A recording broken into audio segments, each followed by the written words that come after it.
사랑하는 국민 여러분, 존경하는 김상희 부의장님, 선배 동료 의원 여러분, 경기 부천정 출신 국민비타민 서영석 의원입니다. 전대미문의 코로나19라는 감염병으로 길고 힘들었던 2020년을 보내고 신축년 2021년을 맞이합니다. 국민은 우리에게 묻습니다. 언제 이 위기를 벗어날 수 있느냐고. 정치권은 반드시 2021년 코로나 극복을 할 수 있다는 답을 해야 합니다. 국민의 생명과 안전을 비롯한 일상을 회복할 수 있고 웃음을 찾을 수 있는 세상을 만들고 무너져가는 서민경제 회복을 바라는 마음을 담아서 질의하고자 합니다. 먼저 총리께 질의하겠습니다.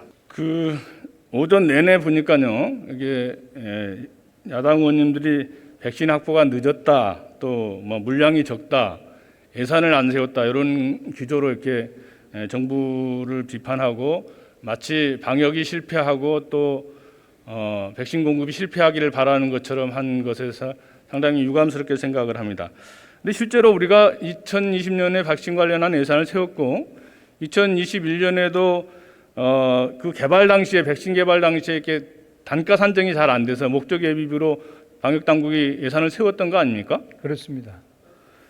그런데 이제 총리님, 이게 우리 총리님도 많이 질문 받으실 텐데 이게 백신 수급에 있어서 신속성이 중요하냐, 안전성이 중요하냐, 이것은 이렇게 이분법적으로 물어보는 경우가 상당히 많을 텐데 총리님 생각은 어떻습니까?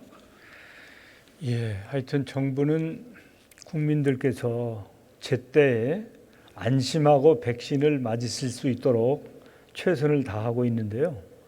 백신은 두 가지는 필수입니다. 안전해야 되고 또 효과가 있어야 됩니다. 효과 없는 거 맞을 필요 없죠. 안전하지 않으면 큰일 나죠. 그렇기 때문에 시기도 적당한 시기가 돼야지 빠르다고 최선은 아닌 것 같고요. 그렇다고 또 너무 늦어도 안 되고, 그래서 정부의 백신에 관한 태도는 제때에 필요한 만큼 안전하고 효과성 있는 백신을 확보한다라고 하는 것이 정부의 목표입니다. 예, 맞습니다. 본 의원 생각도 백신 확보는 신속하고 또 안전성 있는 것이 별개일 수 없다고 생각을 하고 있고요. 그리고 현재 백신을 우선 접종하고 있는 나라들이 겪고 있는 여러 가지 어려움을 보더라도 백신 수급이 가장 중요한 것은 무조건 신속하게 하는 게 아니고 또 무조건 많이 확보하는 것이 아니라 백신의 유통 기한, 또 2차 접종에 대한 적정한 시기를 고려해서 적어도 집단 면역 체계를 어떻게 구축할 거냐 하는 것이 가장 중요한 거 아니겠습니까? 예, 그렇습니다. 예. 적극적으로 공감합니다. 예, 그래서 그런데도 불구하고 이제 지금까지 야당이나 보수 언론들을 쭉 보면 마치 우리 정부가 이렇게 국민을 혼란하게 해서 방역을 좀 위협하게 하는 것처럼 이렇게 하는 경우 가짜 뉴스들이 참 많다, 이런 느낌을 받는데요. 최근에 이렇게 선진국들이 백신 전쟁을 하고 있을 때 1,200억의 홍보비를 K 방역을 자화자찬하는 기사가 있다, 이렇게 한 기사가 있었는데 총리님, 이게 사실 무근이죠? 예, 사실 무근입니다. 그리고 이제 전직 질병관리본부장이 지난해 2월, 6월에 백신과 치료제의 확보 중요성을 언급했지만 받아들여지지 않았다며 마치 대통령께서 백신 확보에 손을 놓고 있는 것처럼 한 기사가 있었는데 이것도 사실과 다르죠? 예, 사실이 아니라고 봅니다.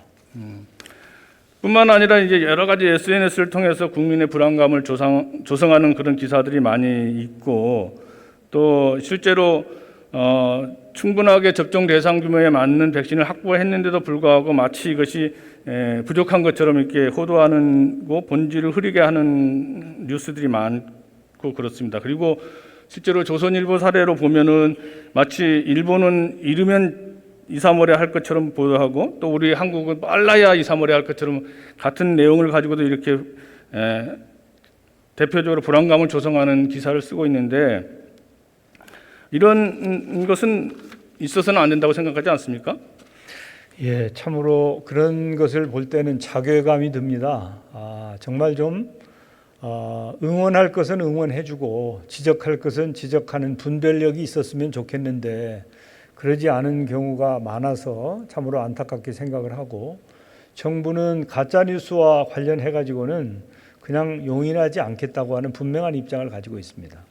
예, 그 강력한 대처를 해주시고 그래서 어찌됐든 이게 국민의 신뢰를 떨어뜨려서는 안 된다. 이게 특히 코로나 전쟁에서는 뭐 백신이나 치료제 방역에 우선해서 제일 중요한 건 신뢰라고 생각을 하거든요. 국민의 신뢰가 있어야지 이 국난을 극복할 수 있다고 생각을 하기 때문에 차제에 이게 본 의원은 이제 진영 요리도 좀 불식시키고 가짜 뉴스들에 대한 불안감도 해소시키기 위해서 백신이 공급이 되면 이낙연 대표, 김종인 여야 대표와 함께 좀 정치권을 비롯해서 우선 접종할 수 있는 그런 생각을 총리님 갖고 계십니까? 아직은 뭐 그런 계획은 세우지 않고 있습니다만은 하여튼 백신에 대해서 안전성을 걱정하시는 국민들도 계시거든요. 그런데 이제 그 세계 각국을 보면 이게 완벽하게 끝은 안 났지만 그래도 비교적 안전한 거 아닌가 이렇게들 판단하고 백신 접종을 적극적으로 권장하고 있는 상황인 것 같습니다. 그래서 우리의 경우에도 그런 점에 대해서 면밀하게 따져보고 필요하다면 이제 그 좀 우선 접종을 한다든지 이제 또 어떤 경우에는 우선 접종을 특정 계급 그룹이 하면서 그게 이제 특권이다라고 해가지고 비판을 받은 경우도 있어요. 그러니까 그런 문제까지도 종합적으로 잘 판단을 해서 필요한 노력을 하도록 하겠습니다. 예, 국민들이 한 50% 넘게가 맞지 않겠다 이런 의견을 내놓은 여론조사가 있는 걸 봐서는 어쨌든 국민 불신을 좀 극복해야 된다 이게 제일 우선 과제가 될 수 있다고 생각을 합니다. 그래서 그에 대한 완전히 대책을 보여주십시오. 요즘에는 그 안전성에 대한 국민들의 우려가 좀 수그러든 것 같습니다. 네, 하여튼 그 제일 중요한 코로나 극복에 있어서 핵심은 국민적 신뢰를 얻는 거라고 생각하기 때문에 거기에 대한 방안을 마련해 주시길 당부드리겠습니다. 그리고 이번 주는 지난 12월부터 시작해서 한 이제 수도권의 집합 금지가 한 시행된 지 5주 정도 되는데요. 정말 힘든 시기입니다. 집합 금지 및 제한 조치를 받는 국민들은 더더욱 그럴 거라고 생각을 합니다. 그런데 이제 이렇게 집합 금지를 받은 곳에서 상당히 형평성 논란이 많이 제기되고 있는데 정부는 여기에 대한 어떤 대책을 갖고 계십니까? 예, 아시는 것처럼 원래 그 3조 원의 이제 재난지원금 예산을 우리가 금년도 예산안에 편성을 했지 않습니까? 국회와 협의를 해가지고. 그런데 사실은 3차 유행이 작년 11월부터 와서 12월부터 이 재난지원금을 신속하게 국민께 드리는 게 좋겠다. 그리고 금액도 3조 원 가지고는 안 되겠다. 그래서 시기도 앞당기고 금액도 9조 3천억 원으로 재원을 확보를 해가지고 이제 11일부터 재난지원금이 지급이 됩니다. 그래서 재난지원금의 90%가 설날 이전에 좀 지급될 수 있도록 그런 목표를 가지고 하고 있거든요. 그래서 국민들께서 매우 힘드시기 때문에 어떻게든지 조금이라도 국민들께 힘이 되어야 되겠다 하는 그런 자세로 필요한 대책을 세워서 실행할 단계에 와 있습니다.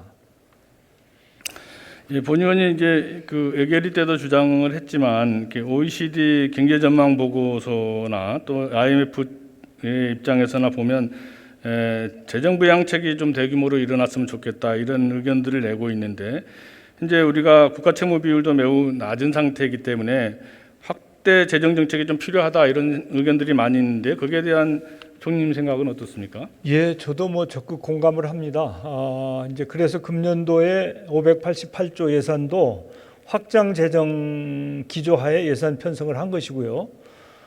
사실은 이제 국민이 살아야지 재정만 건전하면 무슨 소용이 있겠습니까? 그래서 저는 지금처럼 이런 팬데믹 상황, 국가적인 위기 상황에는 재정이 마땅히 해야 될 역할을 해야 된다. 그리고 다행히 우리 대한민국은 재정 상태가 그런 역할을 할 수 있을 정도로 비교적 건전하다라고 하는 점이 우리가 그런 조치를 할 수 있는 그런 기반을 가지고 있다고 저는 판단하고 있습니다. 예, 어떤 그 긴 명의 효자 없다고 우리가 지난 1년 동안 이렇게 코로나19가 싸우면서 상당히 서민 경제가 파탄에 이르게 있고 그래서 당장 죽을 것 같다 이런 호소들을 많이 하고 있습니다. 또 언제까지 기다릴 수만 없는 상황으로 내몰리고 있는데 그래서 저는 지금 시기를 코로나 보릿고개 한가운데 있는 게 아닌가 이런 생각을 했습니다. 그래서 어떻게 보면 양식은 좀 바닥이 나고 있고 또 어떤 이는 또 바닥난 양식도 다 떨어졌을 거고 그런데 이제 정부가 주는 것은 사실 어떻게 보면 보류량이 매우 부족하지 않나 이런 생각이 들고요. 그래서 충분히 여물지도 않았다고 생각이 돼서 정부가 좀 가감한 재정 정책을 해야 된다 이런 생각을 갖고 그래서 차제에 물론 긴급재난지원기금을 하고 있습니다만은 전국민 재난지원기금의 결국은 이것이 민생 백신이라고 할 수 있지 않겠나 이런 생각을 하는데 총리님께서는 어떤 견해를 갖고 계십니까?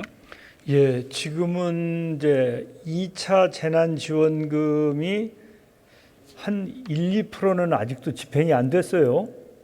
정부가 최선을 다해서 집행한다고 노력을 하는데 심사를 통해서 해야 되는 경우에는 아직 완결이 안 된 상태인데 그런 상태에서 3차 재난지원금이 11일부터 집행에 들어갑니다. 그래서 현재는 3차 재난지원금을 제때에 제대로 잘 집행하는 노력이 우선이고 그런 연후에 정부가 어떤 역할을 더 해야 되는지를 면밀하게 판단하고 또 당이나 야당 그리고 국회와도 잘 협의를 해서 마땅히 해야 될 조치가 있다면 당연히 확실하게 그런 조치를 해야 된다고 생각하는데 지금은 그 논의를 하기는 조금 빠르다고 생각을 합니다. 네, 감사합니다. 그런 생각을 해주셔서 어쨌든 본 의원도 지금 정부가 하고 있는 맞춤형 지원 정책을 부정하지는 않고요. 어쨌든 위기의 순간에 위기의 대책이 필요하다 이런 생각을 갖고요. 예. 그래서 코로나 보릿고개를 극복하고 또 우리 사회의 집단 면역을 실현할 수 있는 국민들에게 전국민 재난기금은 민생 백신의 역할을 톡톡히 할 거다 이런 확신을 갖습니다. 그게 적절한 시기를 봐서 꼭 좀 실행해 주실 것을 당부드리겠습니다. 예, 연구하겠습니다. 네, 들어가셔도 좋습니다. 네, 고생이 많습니다. 백신 접종을 하는 거는 집단 면역을 통해서 감염병으로 벗어나기 위한 것이죠. 네, 그 목적도 있고 말씀드린 대로 사망률, 치명률을 줄이는 목적도 있습니다. 예. 그런데 이번 코로나 백신의 경우는 여러 가지 좀 특성을 갖고 있습니다. 우선 긴급 승인을 했다는 거고 또 개발 시기도 8.3년이어야 되고 보통 12년 정도 되는데 10개월에 개발을 해야 됐고 또 선구매를 해야 되는 그런 상황이었고 또 이거 추적 기간도 2년 정도 돼야 되는데 그런 것도 없는 상황이고 또 부작용 면책 계약을 해야 되는 상황이고요.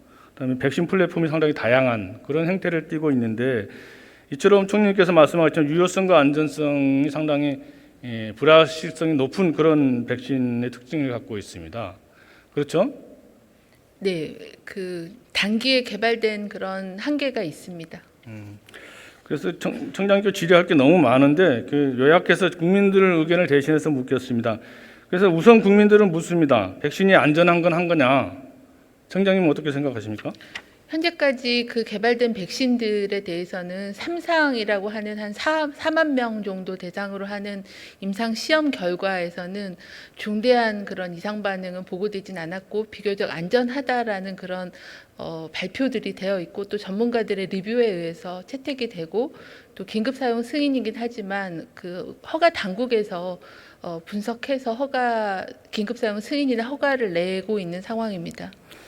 여러 가지 어려움에도 불구하고 5,600만 명분을 확보를 했는데 그러면 이거는 언제 맞을 수 있는 겁니까?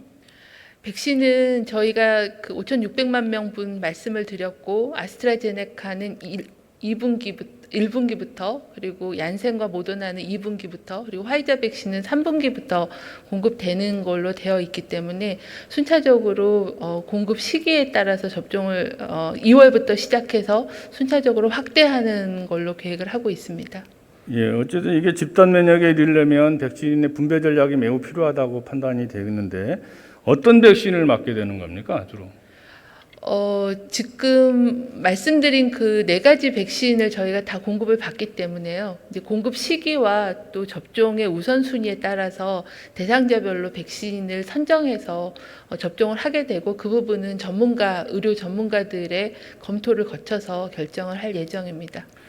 그리고 국민들은 우리에게 묻습니다. 이렇게 1차 접종을 하고 나면 28일 후에 2차 접종을 해야 되는데 항체가 생기기까지 한 2주 정도 걸린다고 하면 접종 시기가 각기 다른데 백신을 맞으면 마스크를 벗을 수 있냐? 이렇게 묻습니다. 백신 접종을 하더라도 전체적으로 완전히 코로나 바이러스가 종식이 되는 건 아니기 때문에 좀 더 안전해질 때까지는 마스크 착용 그리고 역학조사 및 방역 대응하는 그런 방역 대응은 같이 진행이 되어야 됩니다. 그리고 현재 이게 개발된 백신이 18세 이하하고 임산부는 임상 시험이 되지 않은 거잖아요. 그럼 이들은 어떻게 되는 겁니까? 현재 그 18세 이하에 대해서도 일부 백신은 임상 시험이 진행되고 있습니다. 그래서 그런 임상 시험이 진행되면서 백신의 접종 대상자가 확대될 수 있기 때문에 그런 부분들도 저희도 계획에 고려해서 계획을 수립하고 있는 상황입니다. 네, 그리고 마지막으로 묻습니다. 백신 접종은 무료 접종입니까? 현재는 우선 접종 대상자에 대해서는 무료 접종하는 것을 검토하고 있습니다. 그리고 백신 가격에 대해서는 정부가 구매를 한 거기 때문에 백신은 무료로 공급하는 걸로 그렇게 검토되고 있습니다. 네, 다시 한번 당부드리지만 백신 접종은 시기의 문제가 아니고 집단 면역 체계를 만드는 것이 매우 중요한 문제고 그것이 결국은 사실상 종식으로 가는 길이라고 생각하기 때문에 거기에 대한 만전을 기해 주시길 부탁드리겠습니다. 네, 차질없게 예방접종 계획을 마련해서 시행하겠습니다.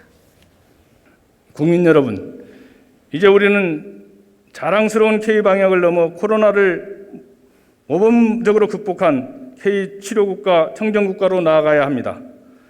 어쩌면 코로나 확진자로 혹독하게 추울지 모르는 2021년 1월 2월을 현명하게 잘 대처하면 꽃피는 춘삼월의 이 긴 터널의 끝을 볼 수 있도록 함께 이 위기를 극복해야 합니다. 치료제 3일체를 통하여 코로나19를 통제 가능한 사실상 종식 수준에 이를 것으로 보입니다. 우리는 반드시 이길 수 있습니다. 모두가 어렵고 힘든 시간을 지나고 있습니다. 독일 시인 헬더리는 하트모스라는 시에서 위험이 있는 곳 그곳에 구원도 함께 잘한다고 했습니다. 국민 여러분, 신축년새 복 많이 받으십시오. 감사합니다.